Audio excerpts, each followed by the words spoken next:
प्रदेश में 1,10,000 से ज्यादा संविदा कर्मचारी पिछले दिनों लगातार सक्रिय रहकर मुख्यमंत्री, मंत्रियों, विधायकों व अधिकारियों को जगह जगह ज्ञापन देकर नियमितीकरण की मांग कर रहे हैं। किंतु सरकार की तरफ से Rajasthan contractual hiring to civil post rules 2022 के अंतर्गत कोई भी अनुभव गणना करने व नियमितीकरण का परिपत्र जारी नहीं किया गया। इससे संविदा कर्मियों में काफी रोष है। सरकार की इस लेट लतीफी को देखते हुए संविदा कर्मी फिर से आंदोलन की राह पकड़ रहे हैं। इसी क्रम में संविदा कर्मियों ने कल पिंक सिटी प्रेस क्लब में एकत्रित होकर राजस्थान सरकार को चेताया कि बरसों से की जा रही नियमितीकरण की मांग को सरकार हल्के में ले रही है, जिसका संयुक्त संविदा मुक्ति मोर्चा राजस्थान पुरजोर विरोध करता है। अगर सरकार जल्द ही कदम नहीं उठाती है तो संविदा कर्मियों द्वारा 25 अप्रैल को एक बड़ा आंदोलन किया जाएगा, जिसकी जिम्मेदारी राजस्थान सरकार की होगी।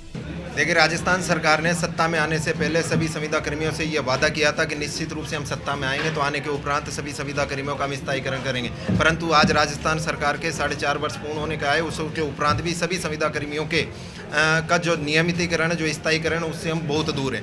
राजस्थान सरकार ने हमें स्थायी करने के लिए एक संविदा सेवा नियम 2022 बनाए।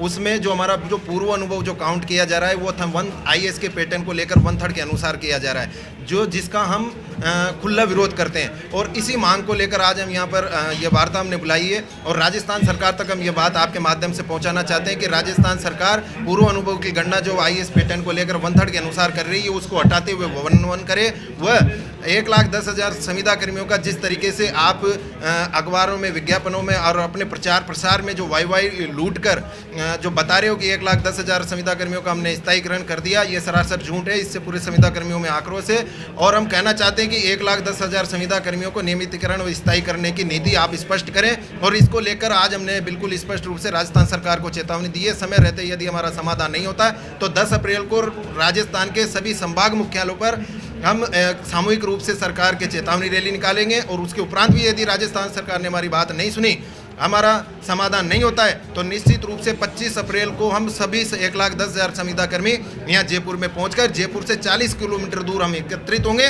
और वहाँ से संविदा मुक्ति पैदल मार्च हम जयपुर के शहीद स्मारक तक निकालेंगे। उसके बावजूद यदि हमारा समाधान नहीं होता है तो जयपुर के शहीद स्मारक पर हम अनवरत महापड़ाव वहाँ से डालेंगे। जिस तरह से संयुक्त संविदा मुक्ति मोर्चा के हमारे प्रदेश अध्यक्ष नरेंद्र चौधरी साहब ने वैसे सारी स्थिति क्लियर कर दी है। हम मदरसा पेरेंट टीचर्स साथी भी इनके हर कदम साथ में है और जिस तरह से इन्होंने आंदोलन की घोषणा की है, सरकार द्वारा जो हमारे हितों पे कुठाराघात किया जा रहा है, विगत 4.5 वर्षों बाद भी हम लोगों के नियमितीकरण से सरकार वंचित रह गई है। एक स्पष्ट नीति नहीं है अभी तक भी। IAS पैटर्न जो 3-1 का है, हमारे समझ में नहीं आता कि हम लोग जो 12वीं पास है, BA ग्रेजुएट पास है, कोई प्रशिक्षित योग्यता रखते हैं, इन लोगों के ऊपर एक IAS पैटर्न क्यों थोपा जा रहा है। अगर हमने 1 वर्ष काम किया है तो सरकार उसको 1 वर्ष ही काउंट करे ना।